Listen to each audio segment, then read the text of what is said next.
ദുബായ്ക്കാരൻ നാട്ടിൽ വരുന്ന പോലെ തന്നെ എപ്പോഴാ തിരിച്ചു പോകുന്നത് ചോദിക്കുന്നതാണ് ഏതടുത്ത പടം. കുറേ നാൾ പറയും ഞാൻ തെലുങ്കിലാണെന്ന്.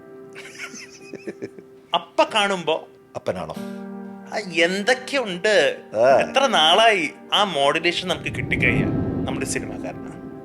ഇനി എനിക്കൊരു ഹീറോ ഞാൻ പ്രതീക്ഷിക്കുന്നില്ല, എനിക്കൊരു തിരിച്ചുവരവില്ല.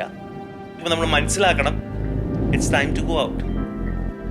വന്ന ഒരു ഹൈപ്പ് പിന്നെ ആ ഗ്രോത്ത് ഒന്ന് താഴോട്ട് പോകുമ്പോൾ മാനസികമായിട്ടൊരു മടുപ്പുണ്ടായി. അവസരങ്ങൾ വരുന്നതൊക്കെ ഞാൻ തള്ളിക്കളഞ്ഞു. ഒരിക്കലും തള്ളിക്കളയാൻ പാടില്ലായിരുന്നു. ഞാൻ ഇപ്പോഴും ആൾക്കാരെ വിളിക്കും അവസരത്തിന് വേണ്ടി. കൃഷ്ണേട്ടനെ പോലെ ഒരാളെ കൊണ്ട് ഈ ഒരു വേഷം എങ്ങനെ ചെയ്യിപ്പിക്കാനാണ്?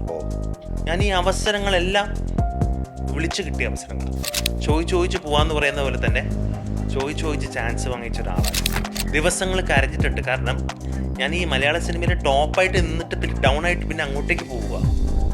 എന്ത് ജോലിക്കായിരുന്നു? അവിടെ പോയി ഞാൻ കുക്കിൻ്റെ ജോലിക്ക് പോയി. ടോപ്പ് ലെവലിൽ എത്തണമെങ്കിൽ അവിടെ പ്ലേറ്റ് കഴിയേ പറ്റും. എനിക്ക് പിടിച്ചു നിൽക്കണം ഇവൻ്റെയൊക്കെ മുമ്പ് വെച്ച്. എനിക്ക് എൻ്റെ ലൈഫ് സ്റ്റൈൽ മെയിൻറ്റെയിൻ ചെയ്യണം. എനിക്ക് എല്ലാം ഉണ്ട്. എനിക്ക് ഹൈറ്റ് ഉണ്ട്, വെയിറ്റ് ഉണ്ട്, പക്ഷെ കോൺഫിഡൻസ് എന്ന സാധനം ഉണ്ടായിരുന്നു. പക്ഷെ ഇപ്പം ഞാൻ അവന്മാരോട് നിൽക്കുമ്പോൾ നീയൊന്നുമല്ല എന്നെ ഇതിനകത്ത് കൊണ്ടുവന്നൊരു തോന്നലുണ്ട്. എൻ്റെ നിന്ന നിപ്പില് ഓരോ ആക്ടേഴ്സും വിട്ടുപോകുന്ന ഞാൻ കണ്ടിട്ടുണ്ട് വിനയൻ സാറും. പക്ഷെ അമ്മയുടെ മീറ്റിങ്ങിനൊക്കെ വരുമ്പോഴുള്ള കെട്ടിപ്പിടുത്തവും ചുംബനമൊക്കെ കണ്ടാലുണ്ടല്ലോ, ഞാനൊക്കെ എത്ര കെട്ടിപ്പിടിക്കും. പക്ഷേ രസമാണ്, ഈ ഫേക്കായിട്ട് അഭിനയിക്കാൻ രസമാണ്. അനിയത്തിപ്രാവ് അതിൻ്റെ 25-ാം വർഷം ആഘോഷിക്കുന്ന സമയത്ത് കൃഷ്ണ പറഞ്ഞിട്ടുണ്ട് അത് കൃഷ്ണയിലേക്ക് എത്തിയൊരു സിനിമ കൂടിയായിരുന്നു എന്ന്. എന്നെ വിളിച്ചിരുന്നു, പോകാനുള്ളൊരു ചങ്കുറപ്പുണ്ടായിരുന്നില്ല. ഞാൻ എന്തിനാണ് പോകേണ്ടത്? ഇന്നത്തെ കുട്ടികൾക്ക് പക്ഷെ അത്ര പെട്ടെന്ന് കൃഷ്ണ എന്നുള്ളൊരു ആക്ടറെ തിരിച്ചറിയാൻ പറ്റുന്നുണ്ടോ? പുറത്തേക്ക് ഇറങ്ങും? ഇല്ല, പറ്റുന്നില്ല. എൻ്റെ പിള്ളേരെ ഞാൻ സിനിമ വിട്ടില്ല. അത് ഉറപ്പിച്ചതാണ്.